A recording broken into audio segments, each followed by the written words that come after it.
Okay, మనతో పాటు BRS నాయకులు పావని గౌడ్ గారు జాయిన్ అయ్యారు. పావని గారు నమస్తే అమ్మా. నమస్తే అండి. పావని గారు, తెలుసు నందినగర్లో కేసీఆర్కి వెళ్ళి నోటీసులు, సిట్ అధికారులు నోటీసులు ఇచ్చారు. సరే, దానికి సంబంధించి రేపు మధ్యాహ్నం హాజరవుతారు. కేసీఆర్ ఆయన అనుభవం, ఆయనకున్నటువంటి ఏదైతే జరిగినటువంటి బీఆర్ఎస్ హయాంలో జరిగినటువంటి ఏదైతే ఫోన్ ట్యాపింగ్ యొక్క ఆధారాలు అవన్నీ కూడా ఏమున్నాయి ఏందని మాట్లాడతారు. సరే, అనుభవాన్ని అంతా రంగరిస్తారు, చెప్తారు, అదంతా ఒక ఎత్తు. కాకపోతే వరుసగా కాంగ్రెస్ ప్రభుత్వం అధికారంలోకి వచ్చిన తర్వాత ఇప్పటికీ 3 సార్లు నోటీసులు ఇవ్వటం అనేది ఇప్పుడు ప్రధానంగా చర్చకు వస్తూ ఉంది. ఎందుకంటే కేసీఆర్నే 3 సార్లు నోటీసులు ఇవ్వటం అనేది ఒక పక్క ఒక పార్టీకి అధ్యక్షుడు, అదేవిధంగా తెలంగాణ సాధించే విషయంలో ఆయన యొక్క పాత్ర, ఆయనే ప్రధానంగా తెలంగాణ తెచ్చింది ఆయనే అయినటువంటి విషయంలో ఇలాంటి నాయకుడికి కాంగ్రెస్ ప్రభుత్వం అధికారం వచ్చిన తర్వాత వరుసగా 3 సార్లు నోటీసులు అనేది ఎలా తీసుకుంటాం? అంటే పీపీఏ మీద ఒకసారి నోటీసులు ఇచ్చారు, దానికి సంబంధించి కోర్టుకు కూడా వెళ్ళారు. ఆ తర్వాత కాళేశ్వరం సంబంధించిన విషయంలో నోటీసులు ఇచ్చారు. ఇప్పుడు చూస్తే నందినగర్కి వెళ్ళి ఫోన్ ట్యాపింగ్ సంబంధించిన విషయంలో నోటీసులు ఇవ్వడం జరిగింది. దీన్ని ఏ విధంగా చూస్తారు? ఇది కక్ష సాధింపా, పాలిటిక్స్ డైవర్షనా, లేకపోతే ఏదో ఒక విధంగా కేసీఆర్ని ఇరికించాలి, అరెస్ట్ చేయాలి అనేటువంటి తపనలో ఉన్నారా రేవంత్ రెడ్డి? ఏమనుకోవాలి దీన్ని? మీ గురించి పూర్తి విశ్లేషణ అండి దీని గురించి. ముందుగా మెగా9 ప్రేక్షకులకు మరియు నాతో పాటు ప్యానెల్లో ఉన్న మిత్రులందరికీ నమస్తే అండి.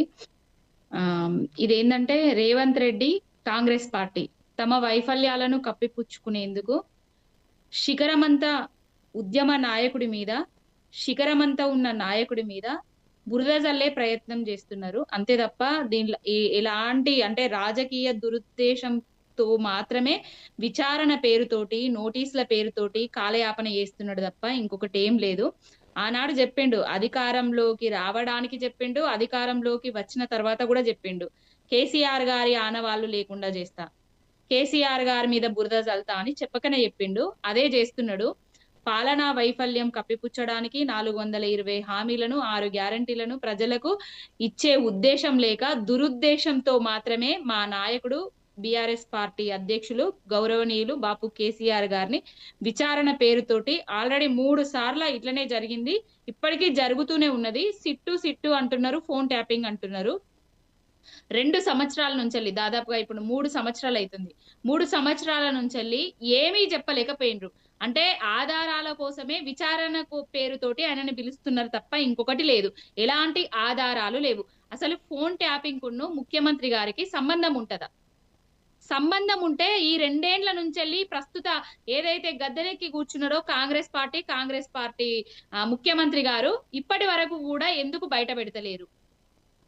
వాళ్ళ కుంభకోణాలను, వాళ్ళ కుట్రలను, వాళ్ళ కుతంత్రాలను అన్ని బయటకు తీస్తుంటే బీఆర్ఎస్ నాయకుల మీద, హరీష్ రావు గారి మీద కానివ్వండి, కేటీఆర్ గారి మీద కానివ్వండి, మొన్న సంతోష్ రావు గారి మీద, ఈ రోజు కేసీఆర్ గారి మీద ఇదే పనిగా పెట్టుకున్నారు. ఇప్పుడు రాబోయే మున్సిపల్ ఎన్నికలల్లా ఏదో లబ్ధి పొందడానికి మాత్రమే చేస్తున్నారు. ఇంకొకటి, సంబంధ వర్గాలను ఏకం చేసి సావు నోట్లో తలబెట్టి కేసీఆర్ గారు తెలంగాణను తీసుకొచ్చిండ్రు.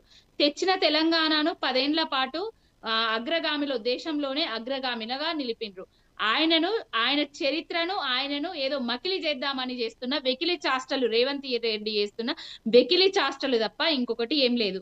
ఆయన పట్టపగలు బ్యాగు సంచులతోటి 50 లక్షల రూపాయలతోటి దొరికిన దొంగ. ఆ దొంగ ఇప్పుడు వచ్చి అందరినీ దొంగలుగా నిరూపిస్తామని చూస్తున్నాడు. అందరికీ బురద అంటించే ప్రయత్నం చేస్తున్నాడు తప్ప దీంట్లో ఎలాంటి నిజాలు లేవు. ఏమైనా నిజాలు ఉంటే, ఏవైనా ఆధారాలు ఉంటే మా నాయకులు శిక్షకు రెడీగానే ఉన్నారు, దానికి కూడా రెడీగానే ఉన్నారండి. విచారణకు రావడానికి కూడా సిద్ధంగానే ఉన్నారు, విచారణకు కూడా వస్తున్నారు. వాళ్ళు అడిగిన వాటికి సమాధానాలు కూడా చెప్తున్నారు. చట్టాల ముందు అందరూ ఒకటే, చట్టాలను గౌరవించే నాయకుల లాగా మా వాళ్ళు వచ్చి చెప్తున్నారు. కానీ కేసీఆర్ గారికి నోటీసులు ఇవ్వడం అంటే తెలంగాణ ఆత్మగౌరవానికి, తెలంగాణ అస్తిత్వానికి, తెలంగాణలో ఉన్న ప్రతి బిడ్డకు నోటీసులు ఇచ్చినట్టే.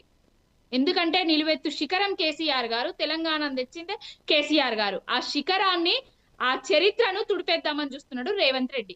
ఇప్పటికైనా ఈ వెకిలి చేష్టలు, మకిలి పనులు బంద్ చేసి పాలన మీద, ప్రజల మీద దృష్టి పెట్టాలని కోరుకుంటున్నాం.